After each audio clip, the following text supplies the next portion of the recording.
The shuttle docked at Orbital Station. Nexus 7 with a soft hiss of pressure equalization and Lieutenant Commander Elara. Chun stepped onto the platform carrying nothing but a small duffel bag and a datapad tucked under her arm. She was not an impressive sight by any standard, and she knew it well enough after 34 years of life in a galaxy filled with species to tower over humans like mountains over pebbles. Nexus 7 was the crown jewel of the Galactic Coalition, and it served as both a diplomatic hub and home to the prestigious Nexus Academy, where the children of the most powerful beings in known space received their education. Ambassadors sent their offspring here, and so did admirals and trade magnates and political leaders. From 100 different worlds, Elara had been assigned to the station as a combat tactics instructor after what the Coalition officially called a mandatory rest period following her last mission. The details of that mission remained locked behind classification levels that most people did not even know existed. She walked through the gleaming corridors and took in the sights of dozens of alien species moving about their business, and some of them glanced at her with curiosity, while others did not bother looking at. All humans were still considered a junior species in Coalition politics, despite their membership spanning nearly 3 centuries now. The older races had thousands of years of spacefaring history behind them, and they viewed humanity the way an adult might view a clever child who had somehow wandered into an important meeting. Commander Eo met her at the central promenade, and he was a Sithrani with iridescent scales that shifted between blue and green. As he moved, he had 4 arms and used 2 of them to gesture in greeting, while the other 2 held various administrative devices. Lieutenant Commander Chun, he said with a polite nod. Welcome to Nexus 7, and I trust your journey was comfortable. It was fine, Elara replied, and her voice was quiet and unremarkable, like everything else about her appearance. Thank you for meeting me, of course, Eel said as he began walking, and clearly expected her to follow. I should brief you on the current situation before you begin your duties, and there are certain matters you should be aware of. They passed through a wide atrium where students gathered in small groups, and Elara noticed how the different species tended to cluster together.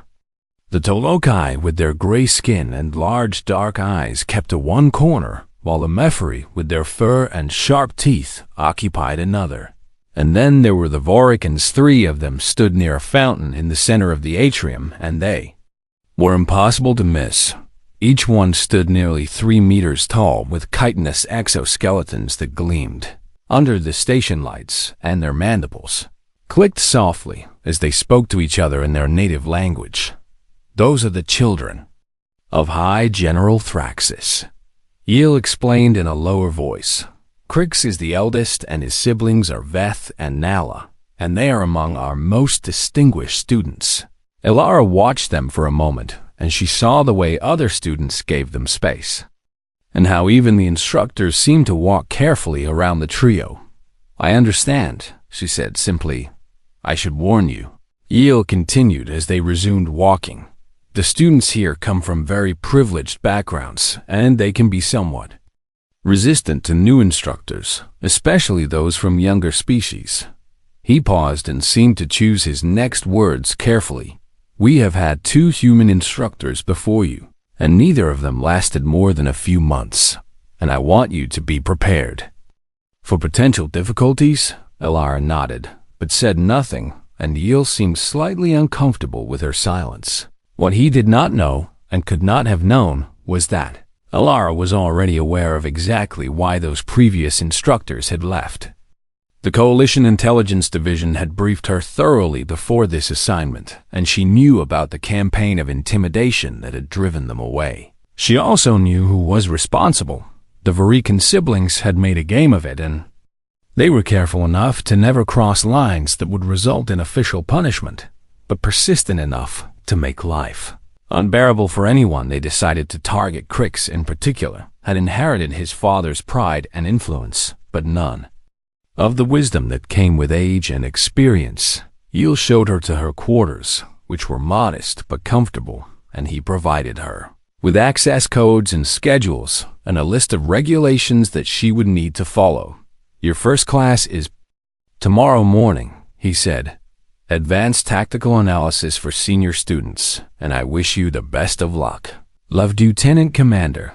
After he left, Elara stood alone in her new quarters and looked out the window at the stars beyond. She could see nebula in the distance, and its colors reminded her of the Crimson Nebula, where she had once fought a battle that lasted 17 hours against enemies that outnumbered her. Unit 50-1. Her reflection stared back at her from the glass, and she studied her own face with detachment. Brown eyes and black hair cut short for practicality, and a scar along her jawline that she had never bothered to have removed.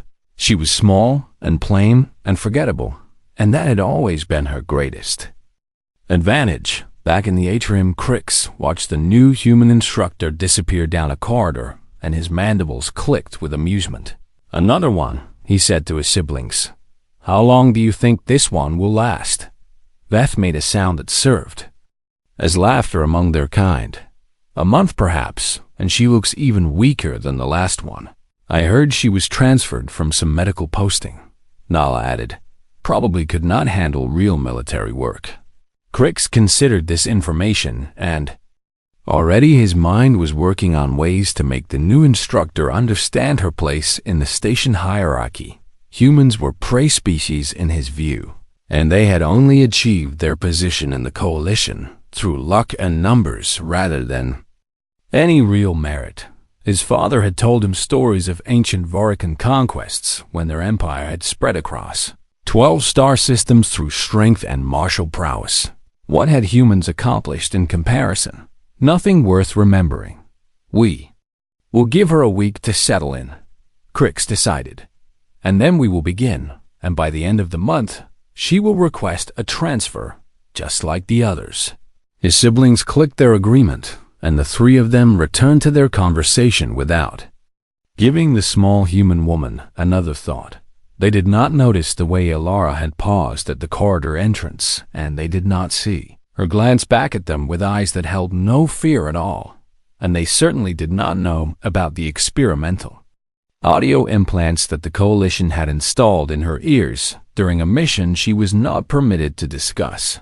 Implants that allowed her to hear every word they had just said. Elara turned and continued walking to her quarters, and her expression remained perfectly calm and perfectly neutral. She had faced far worse than privileged children with an inflated sense of their own importance. The galaxy had thrown horrors at her that would break the minds of most sentient beings, and she had survived them all. A few young bullies would not change that. But she had not come here to fight, and she had not come here to prove anything to anyone. She had come here because she was tired of being what her service record said she was. She wanted to be something else now, and something better, whether the universe would let her remain to be seen. The first week of classes established a pattern that Elara recognized immediately. It began with small things that could easily be dismissed as accidents or coincidences. Her tactical simulations crashed during critical demonstrations, and the technical staff could never find any cause for the malfunctions. Her course materials vanished from the station network overnight and had to be uploaded again from her personal backups. Reserved training rooms were suddenly double booked when she arrived. To use them, Elara handled each setback with quiet patience, and she never complained to the administration, and she never showed any sign of frustration in front of her students. The Vorican siblings watched her carefully during classes, and they waited for cracks to appear in her calm exterior, but none ever did.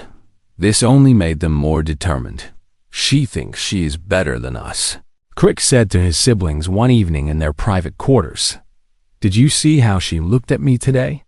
When I questioned her lesson plan, what did she say?" Beth asked. "Nothing important." Crix replied with a dismissive click of his mandibles. Some nonsense about how smaller forces have defeated larger ones throughout galactic history, and she talked about adaptability and unconventional tactics as if those things matter more than strength. Prey species always make excuses for their weakness. Now observed, they have to believe that being small and soft gives them some kind of advantage, because the alternative is admitting they are inferior. Crix nodded in agreement, and he began planning the next phase of their campaign. The following morning, Alara arrived at her classroom to find the holographic display system completely disabled. And none of her prepared materials would load. The students sat waiting, and some of them looked uncomfortable, while others seemed amused, and the Varican siblings wore expressions of barely concealed satisfaction. "It appears we are having technical difficulties," Alara said calmly, "so we will adjust today's lesson accordingly." She walked to the center of the room and stood before her students with her hands clasped behind her back. "Can anyone tell me what the most dangerous assumption is in combat?" Silence filled the room, and the students exchanged uncertain glances. "Cadet Crix," Alara said, "you seem to have strong opinions about military matters, and perhaps you would like to offer an answer." Crix straightened in his seat, and his exoskeleton rattled slightly as he moved. "The most dangerous assumption is underestimating your own forces," he said confidently. "A commander who does not believe in victory has already lost." "An interesting perspective," Alara replied, "but incorrect." Several students made quiet sounds of surprise, and Crix's mandibles tightened with irritation. "The most dangerous assumption," Alara continued, "is believing you know what your enemy is capable of based on what they look like." She began to pace slowly across the front of the room.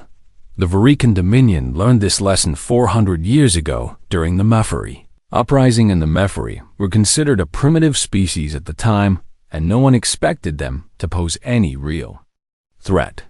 That was different. Crix interrupted. The Mephiry had numbers on their side. They did, Alara agreed. But numbers alone do not explain how a supposedly primitive species managed to hold off the most powerful military force in the quadrant for 3 years, and the Dominion expected an easy victory, and that expectation nearly destroyed them. She stopped pacing and looked directly at Crix. History is full of similar examples, and the pattern is always the same, and someone assumes they know what their opponent is capable of, and that assumption becomes their greatest weakness. The class continued, and Alara delivered her entire lesson without the holographic displays and without any of her prepared materials. She spoke from memory and drew diagrams on a simple writing surface and answered questions with a depth of knowledge that surprised even the students who had dismissed her. When the class ended, Crix remained in his seat while the other students filed out. "You think you proved something today," he said. Once they were alone, Alara gathered her things without looking at him. "I taught a lesson, and that is my job. Your species has been in space for barely 3 centuries. Crix continued. "What could you possibly teach us about warfare? And the Varican Dominion conquered 12 systems before your kind discovered fire." Alara finally met his eyes, and her expression remained perfectly neutral. "That is an interesting historical perspective, Cadet Crix, and though I would note that system count is not always the best measure of military capability." "Then what is?" he demanded. "Survival," she said simply. She left the classroom without another word, and Crix sat alone in the empty room with his anger building. That night he made a decision that would change everything. The station's personnel database was protected by multiple layers of security, and accessing it without authorization was a serious offense that could result in expulsion from the academy. But Crix's father was High General Thraxus, and the access codes he had stolen from his father's office would work on almost any coalition system. He told himself he was just looking for information, and he wanted to find something he could use against the arrogant human instructor. Perhaps evidence of incompetence in her previous postings, or disciplinary issues that had been covered up. He expected to find mediocrity, and he expected to find a standard service record filled with minor assignments and unremarkable achievements. He expected to confirm everything he already believed about humans and their place in the galaxy. What he found instead made him forget how to breathe. The file was massive, and it ran to over 300 pages of mission reports and commendations and psychological evaluations. Most of it was heavily redacted, with entire sections blacked out and classified at levels Crix had never even heard of, but what remained was enough, more than enough. The first entry described an incident from 12 years ago when a junior ensign named Elara Chen had been stationed on a medical frigate during a routine patrol. Naxari raiders had attacked without warning. The Naxari were nightmares given physical form, and they were a species that viewed most other sentient beings as food. They had boarded the frigate, expecting easy prey, and they had found medical personnel and wounded soldiers and civilians with no combat training. They had found Ensign Chun. She had sealed herself in the engine compartment with 17 wounded Marines, and she had held that position for 9 hours. When Coalition reinforcements finally arrived, they found the frigate's corridors painted with Naxari blood.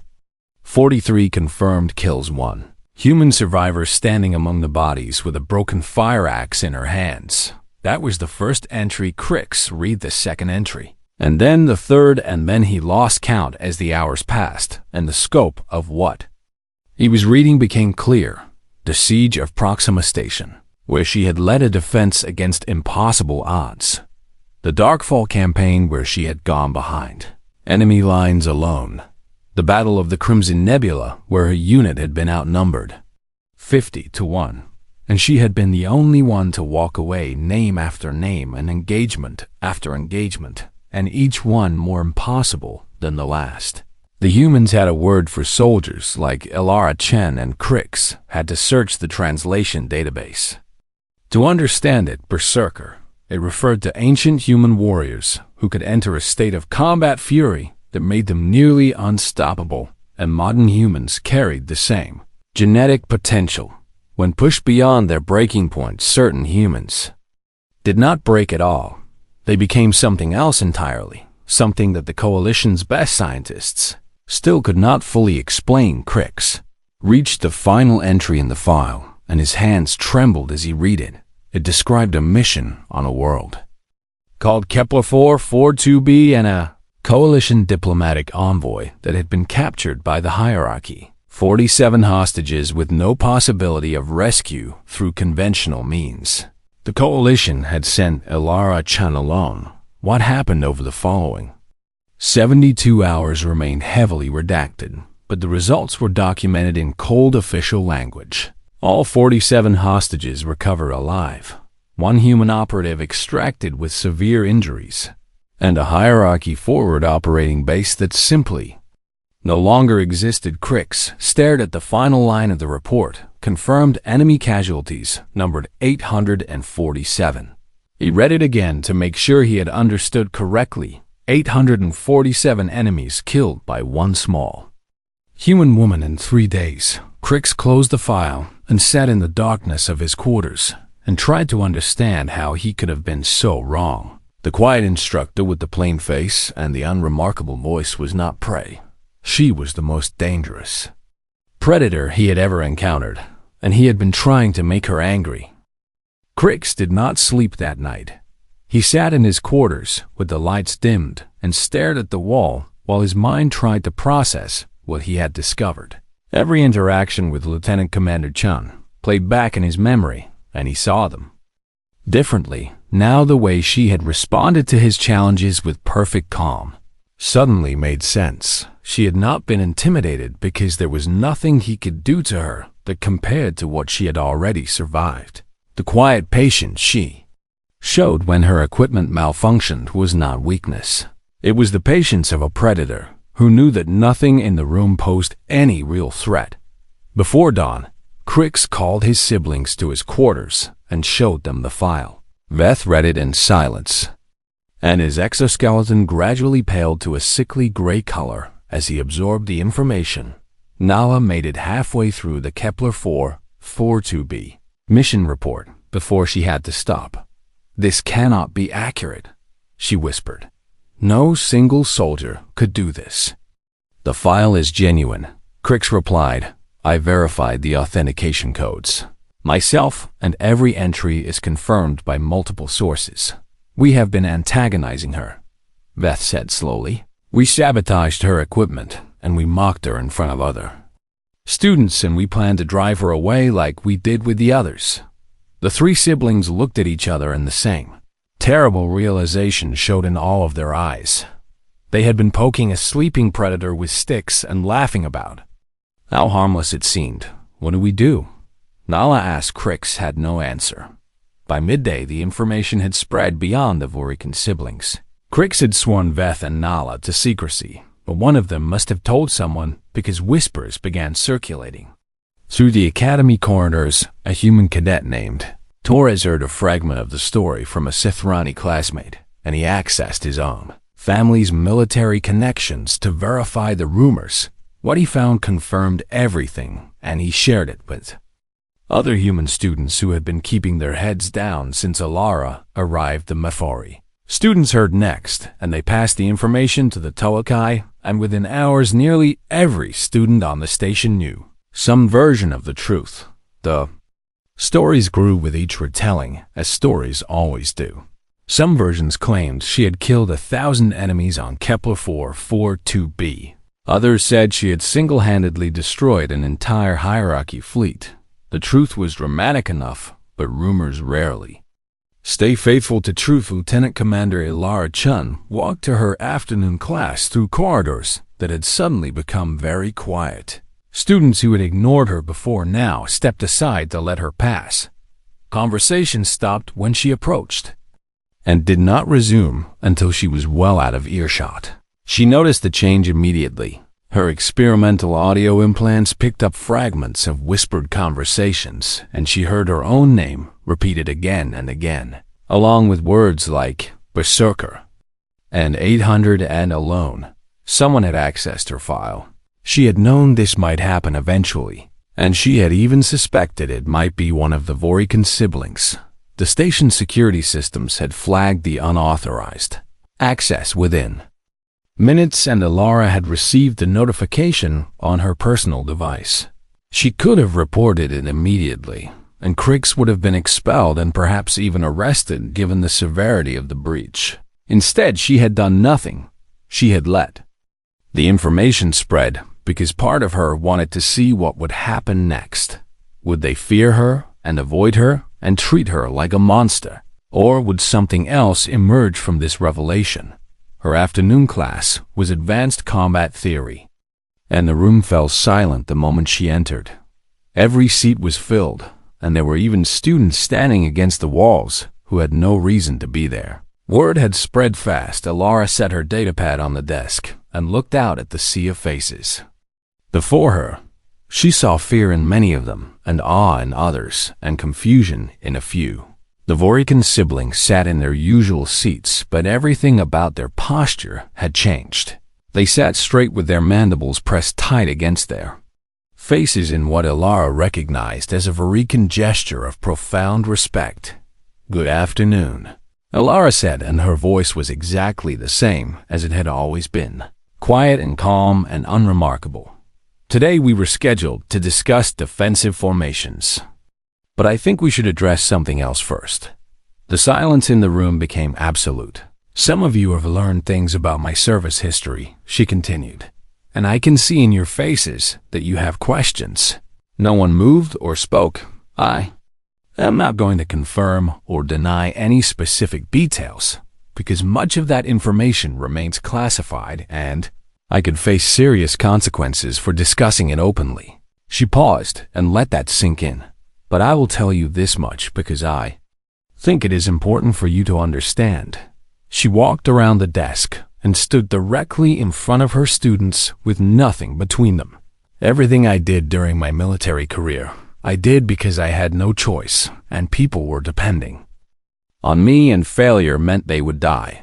Her eyes moved across the room and lingered for a moment on each of the Vorican siblings. "I am not proud of my reputation, and I am not proud of the numbers in those reports, and every single one of those numbers represents a life that ended because of me."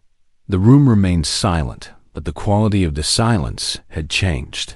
I came to this station because I wanted to be something other than what those files describe, and I wanted to teach instead of fight, and I wanted to help young officers avoid the situations I found myself in.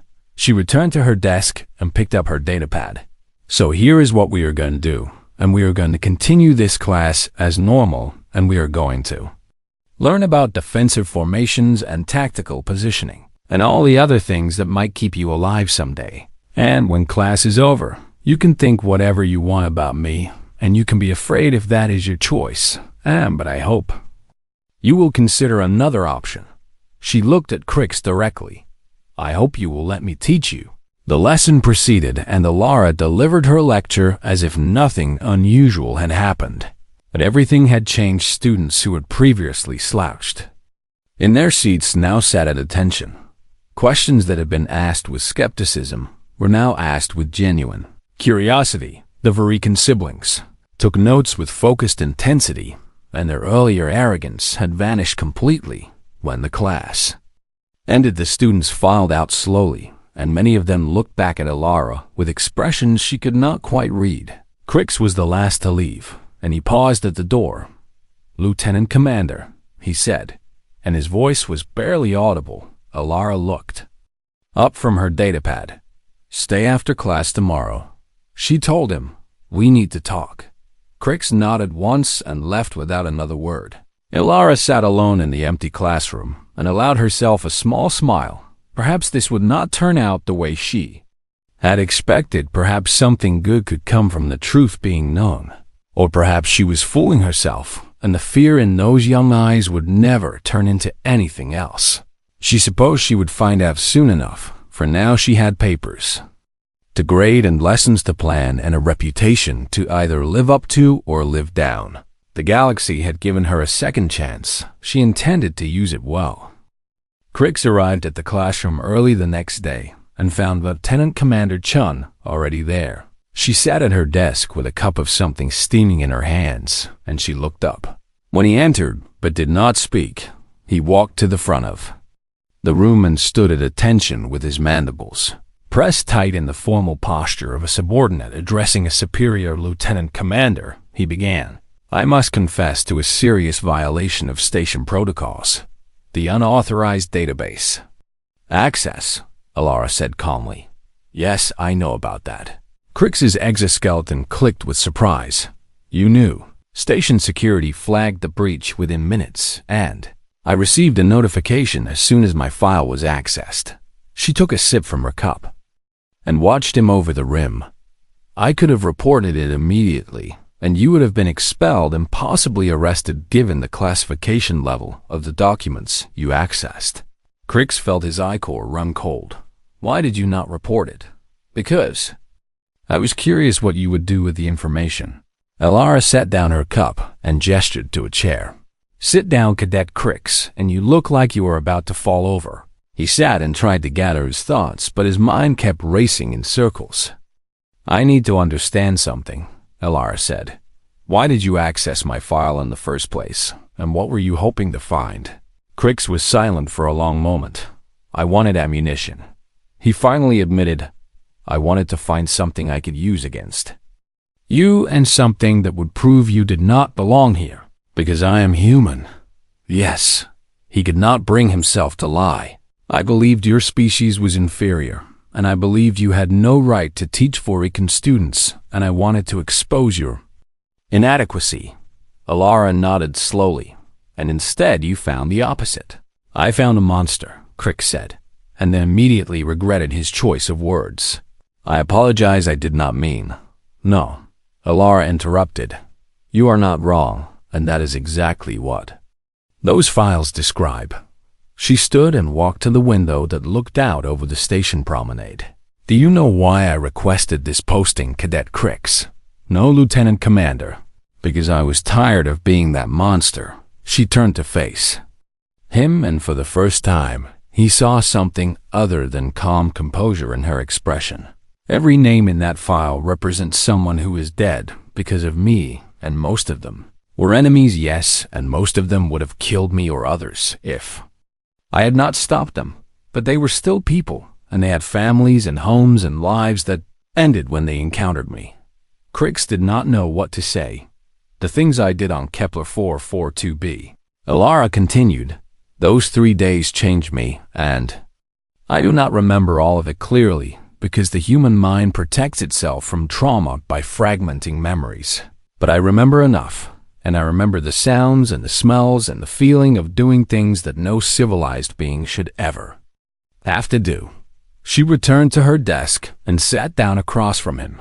When I finally recovered from my injuries, the Coalition offered me a promotion, and they wanted to send me on more missions, and they said my skills were too valuable to waste. I refused. You refused a promotion. Crix could not comprehend such a choice. Why? Because I did not want to be that person anymore. I had proven what I was capable of, and I did not need to prove it again. She met his eyes directly. I came here to teach because I wanted to help young officers like you understand something important. And I wanted to give you the knowledge that might keep you from ever having to become what I became. Crix felt something shift inside him. He had spent his entire life believing that strength was the highest virtue and that warriors should aspire to greater and greater feats of combat. But looking at this small human woman who had achieved victories beyond anything in Varican history, he saw no pride in her eyes, only weariness and regret. I do not understand, he admitted. You achieved what most soldiers only dream of, and you survived battles that should have been impossible. And you are celebrated as one of the greatest warriors in Coalition history. And I would trade all of it away if I could. Alara replied, every commendation and every medal and every line in that file. For what? For peace, she said simply.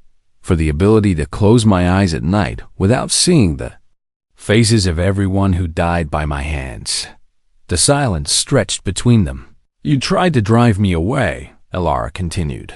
You and your siblings, and you sabotaged my equipment, and you mocked me in front of other students, and you wanted to make me feel small and unwelcome. Crix's mandibles tightened with shame. Yes, and now you know what I am capable of, and you are afraid of what I might do to you. Yes, he admitted again. Alara leaned forward. Then hear me clearly, Cadet Crix, because I am only going to say this once. I am not going to hurt you or your siblings, and I am not going to report the database breach, and I am not going to use my reputation to intimidate or threaten you. That is not why I called you here. Crix looked at her with confusion. Then why?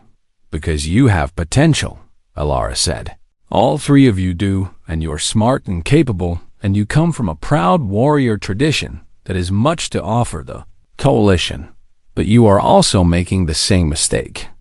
That nearly destroyed the Vorican Dominion 400 years ago. What mistake? Underestimation, Alara replied. You looked at me and saw a small, soft human, and you assumed you knew what I was capable of, and that assumption almost led you to make an enemy of someone you really did not want as an enemy. She stood and walked around the desk to stand directly in front of him. I am giving you a choice, Crix, and you can continue to fear me and avoid me and treat me like a monster. Or you can let me teach you, and you can learn from my experience so that you never have to become what I became. Crix looked up at her and saw not a monster, but a tired woman who had seen too much and done too much and wanted nothing more than to help others avoid her path. I would like to learn, he said quietly, if you will still have me as a student after everything I have done. Alara smiled, and it transformed her face completely. That is all I ever wanted to hear. She extended her hand in the human gesture of agreement, and Crix took it carefully with his much larger appendage. Class starts in 10 minutes, she said. I suggest you find your seat. Crix nodded and rose to leave. At the door he paused and looked back. Lieutenant. Commander. Yes, Cadet. Thank you for giving me a second chance. Alara's smile widened just slightly. Everyone deserves one. 6 months had passed since the day Crix discovered the truth about Lieutenant Commander Chun. The station had changed in that time, and so had the students who walked its corridors. The commissioning ceremony for the graduating class of Nexus Academy took place in the Grand Hall, with Coalition Admiralty presiding from an elevated platform. Hundreds of students stood in perfect formation, wearing their dress uniforms and waiting to receive their commissions as officers in the Coalition fleet. Crick stood at the front of the tactical division as the top graduate in his specialty. His final thesis had been praised by the review board as groundbreaking work that would influence Coalition military doctrine for years to come. The title was Asymmetric Warfare and the Doctrine of Underestimation, Case Studies in Human Military History. His co-author was listed as Lieutenant Commander Alara Chun. Behind the formation near the observation gallery, Alara watched the ceremony with a kind expression that mixed pride with something softer and more personal. These students had become more than just names in a grade book. Over the past months, she had watched them grow and struggle and sometimes fail and then pick themselves up and try again. Crix and his siblings had changed the most dramatically. The arrogant young Varikans who had tried to drive her away had transformed into thoughtful officers who questioned their assumptions and respected beings regardless of species or appearance. Veth had developed a particular talent for logistics and supply chain management, which was not glamorous but would save countless lives in future campaigns. Nala had discovered an aptitude for diplomatic negotiations, and she had learned to see strength in words as well as weapons, and Crix had become something Alara had not expected. He had become her friend. The ceremony concluded with the traditional recitation of the Coalition Oath, and then the new officers broke formation. To find their families and mentors, Crix approached Alara with his siblings close behind. "Lieutenant Commander," he said formally, "thank you for attending. I would not have missed it," Alara replied. "You earned your place at the top of the class, Crix, and you should be proud. I had an excellent teacher." They stood together in comfortable silence for a moment while the hall filled with celebration around them. "What will you do now?" Alara asked. "You must have received multiple posting offers." "I have been assigned to the Frontier Patrol," Crix replied. "It is not a prestigious position, but I requested it specifically." Alara raised an eyebrow.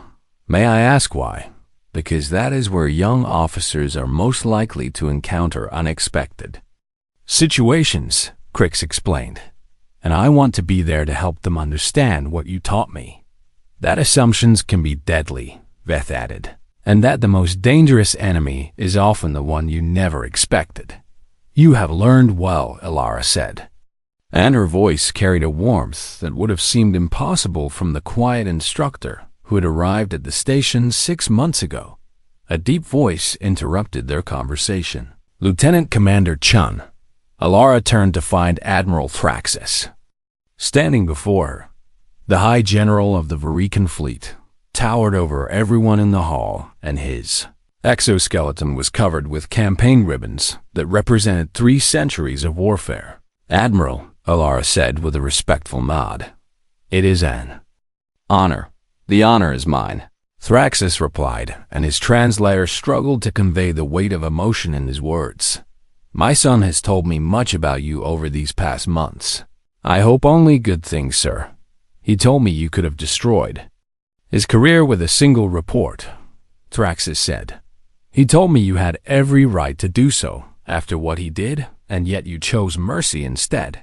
Alara glanced at Crix, who looked uncomfortable but did not look away. "Your son made a mistake," she said, "but he learned from it, and that is all any teacher can hope for." Thraxus made a sound that might have been laughter among his kind. "The Coalition has underestimated your species for too long, Lieutenant Commander, and we look at your size and your short histories and your soft bodies, and we forget what we should have learned centuries ago." "What is that, Admiral?" "That the most dangerous warriors are rarely the ones who look dangerous." He raised one massive limb in the traditional Varikan salute, and it was a gesture of respect usually reserved for warriors of equal or greater standing. "My son learned that lesson thanks to you," and he learned it the easy way. I suspect many of our enemies will not be so fortunate, Alara returned the salute as best she could. I hope your son never has to use what I taught him, Admiral, and I hope he serves his entire career without ever facing the situations described in my file. But if he does, she continued, I believe he will handle them with wisdom and restraint, and he will not become what I became. That is all I ever wanted for any of my students. Thraxus lowered his limb and regarded her with ancient eyes that had seen empires rise and fall. You are remarkable. Being Lieutenant Commander Chun, and the Coalition is fortunate to have you.